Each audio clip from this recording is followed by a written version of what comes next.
known as Asia. The word Asiatic means earthbound.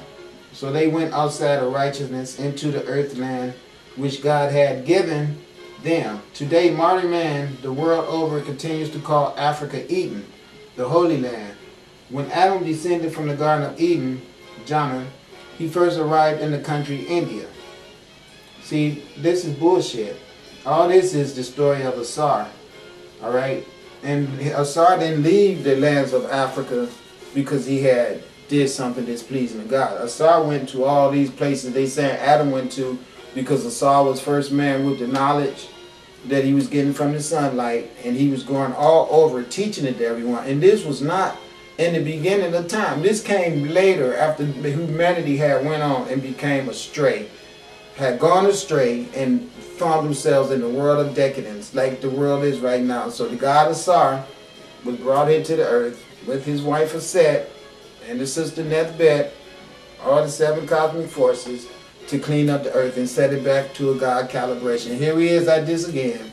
So all this Adam and Eve stuff is really actually what screwed the world up and misled everyone. The Romans wrote this garbage, and with the help of black people, the black divine people who had always built civilizations that flourished and ran from divine principles, were all employed from the Romans and the Greeks and all type of other just get in where you fit in as people to help build a society of manipulated robots. And they have been using methods of torture, and deprivation, and division, and dissension, and foolish propagandas, and sublime advertising to perpetuate a state of decadence and poverty all over the planet since they were introduced to the knowledge of how to perpetuate societies based on divine principles of truth, justice, balance, equality, reciprocity. All right, all those things that's godly and divine is what we put mad hours into to make sure was constantly implemented by every citizen in the society. Everyone had their own responsibility of self-awareness to adhere to, so we did not have decadence or filth or any of the stuff that we see in abundance of in today's society. None of that stuff was a part of our existence. We had streets of gold. All the things they described to you as heaven is what we had when they came into our cities, and they destroyed all our cities and stole all our gold. All the diamonds. We had streets of gold and diamonds and sapphires and all this stuff. What they described to you as white man heaven is what we had built right here on earth. As above, so below. It's the people that we are. And that is why I was sent here, to give everybody this earth an opportunity to get their ass turned around and set things back into God's calibration. A lot of people going to die, just like I said to you.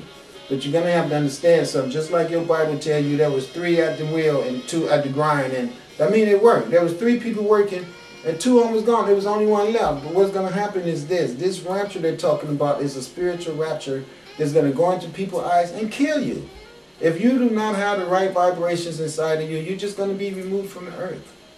All this genocide, Holocaust shit, all those men you see with guns, they all going to have strokes, heart attacks, all that other shit, where they ain't going to be able to be raised and held all over the planet. Those green lights that you see being these satellites and everything, is flying around to do my bidding and to remove people off the planet that's not going to be living it. They dying like never before all over the planet. You can't expect the white man to tell you that everything I'm saying to him is happening because he won.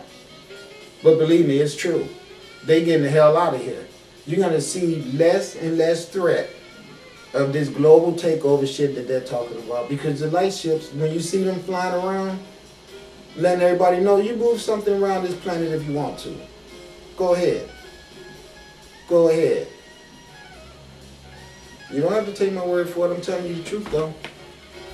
I'll be back. I got to do something.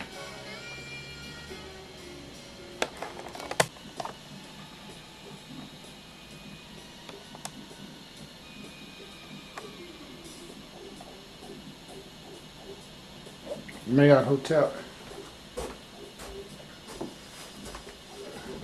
So at this place called Abu Simbel, they destroyed the woman statue all the way 100%.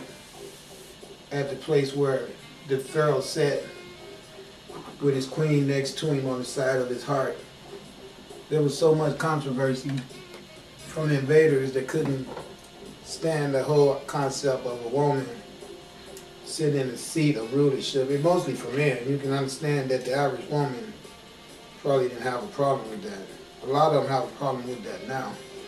When you try to tell them the concept of a goddess, especially Christian women, it's so much trouble to try to explain to them that they have a right to see a God quality in themselves because of the manipulation by these patriarchal males on the planet that gives you bullshit dogma like that I just read. That type of stuff is damaging to a society. It makes women feel like they got a right to continue a life of sin since they've been so sinful already. That was the sole purpose of it, to make women feel like they needed a God conference or a God compass to become godly. And then when they become godly, they have just thrown away their true essence of their goddess selves, of origination. So all this stuff is really bad. If you want to see if what I'm saying is true, just go online, go into Africa, search, and go to a place called Abu Simbel. You'll see this. The thrones of 4 people were there. Now there's 3 males left, and the female aspect of the queen that was in the whole scenario with the other 3 males was totally eradicated. And I mean, that's really amazing, you know? So, here goes, it says, man, know thy own serpent. Now let us leave the geographical garden sojourn into the senses garden of the soul, the east, the God state, where man's will complies with the deific will of his creator. This is the main area that has been kept secret from the so-called Negroes, blacks, and colored people. 2 things are to be pointed out in setting this historical Moorish stage. Esau, man formed in the perfect God state, was so sublime and pure until he was created above the angels. For a breakdown on angels, read religion.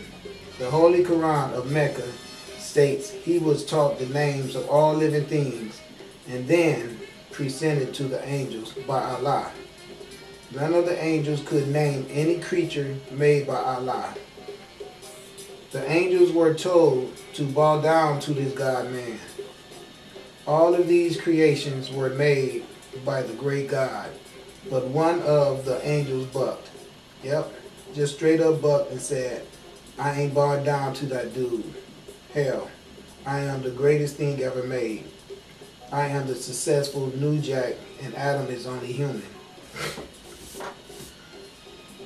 Anyway, true words are written of what this peculiar angel said and did. The Quran calls this fallen angel Iblis. Azazel is the first true and divine name of Iblis, as Azazel, the angel. This, the Greek later called this state Diablos. Wait a minute. As Azazel, the angel, this created thought was seated beneath the throne, higher self of Allah. Iblis is the angel's name after this fall. The Greeks later called this state Diablos, which basically means the devil or the adversary.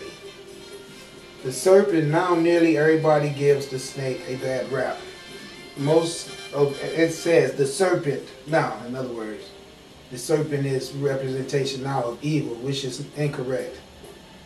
Now nearly everyone gives the snake a bad rap. Most scholars fail to realize that the serpent did not come to the garden, it came with the garden. No, the snake did not crawl from Eden, Africa to Arabia and lay in the gap for an unsuspecting first family. It was created with the god and goddess, well, within the sluggishness of their own wills. See, that's where it's confusing, because first you had Adam and Eve, who wasn't God and goddesses because they had no knowledge of self, because if they did, they would have already known about their genitals and the reproductive abilities, capabilities of it. But they make it plain to you that Adam and Eve, even when they did use their genitals, still didn't have any knowledge of self because they ran and hid from God, which means that they hadn't discovered their true God and God's self. It's real simple. It's all right there. But then now it says, right here, it said, no, the snake did not crawl from Eden, which is Africa. We knew that's where the Garden of Eden was, to Arabia and lay in gap for an unsuspecting first family. It was created with the god and the goddess, well within the sluggishness of their own wills. Yes, the serpent is merely a carnal thought pattern developed from human desires of infinite things. But see, this is very misleading because that's what the serpent is in the European Christianity book. That's not what the serpent is in the ancient Egypt or the ancient Kemetic teachings about the serpent power energy. In the ancient Kemetic teaching, the serpent power energy is the energy polarity of the universe that is under electromagnetism in a unique synchronization with all things that exist, that permeates power in an alternating current type of reciprocation, just like the electricity that surges through your house. But this spirit is not just an application of spirit that's induced by a man-made generator. This spirit is an induced spiritual energy that induces as well as conduces all aspects of us as living light entities. Meaning that this energy source is even greater than anything you could imagine that you have witnessed already. The light ships included, as well as the sun being powerless and just mere small thoughts of impulses to this supreme knowledge and this supreme energy of the infinite emanations, just unimaginably great, not limited to some frail ass white man that died on the cross. That's stupid. That's what got us in this state of genocide that we're in right now. And that's the stuff I'm trying to attack and throw away. The only serpent you need to worry about is the serpent of temptation that make you cross the line and be non-divine. You always know what that is. But at that same power of serpent energy, you can use it to ride to the epitome of your knowledge, of your God uniqueness. And that's what your quest should be for. Once your quest becomes for that, then all the other stuff going to seem trivial and not matter. But in the meanwhile, we can't be using zoomorphic identities as the reason for things being wrong. So you can't blame the children. You can't blame the water for being polluted. You know, you grab a cup of water and you want to drink it. You mad at the water because it got oil in it. The water didn't go jump in the oil. You shouldn't be mad at the oil for being in the water. The oil stayed where it was supposed to be. Somebody took the oil and put it in the water. That's the same circumstance with us here in America. After what happened to us and all that, you can't blame us. We will be blamed by the universe for what we do. But what I'm saying, our incompleteness and our failures and our poverty state, you can't blame us for that. Anybody that look at a person without no money and say, well, he could do something, you know. A lot of people, they do a lot of crooked things for money, or they be blessed where they have money to see what they're going to do with it. When someone who needs money can come around, it'd be the universe putting you to a test. You know what I mean? So on that note, let me tell you something. Address 15217 Northeast 20th Avenue, Vancouver, Washington, 98686. Now my name is Paul Shields, Paulshields. And what I'm trying to do is, I need to go do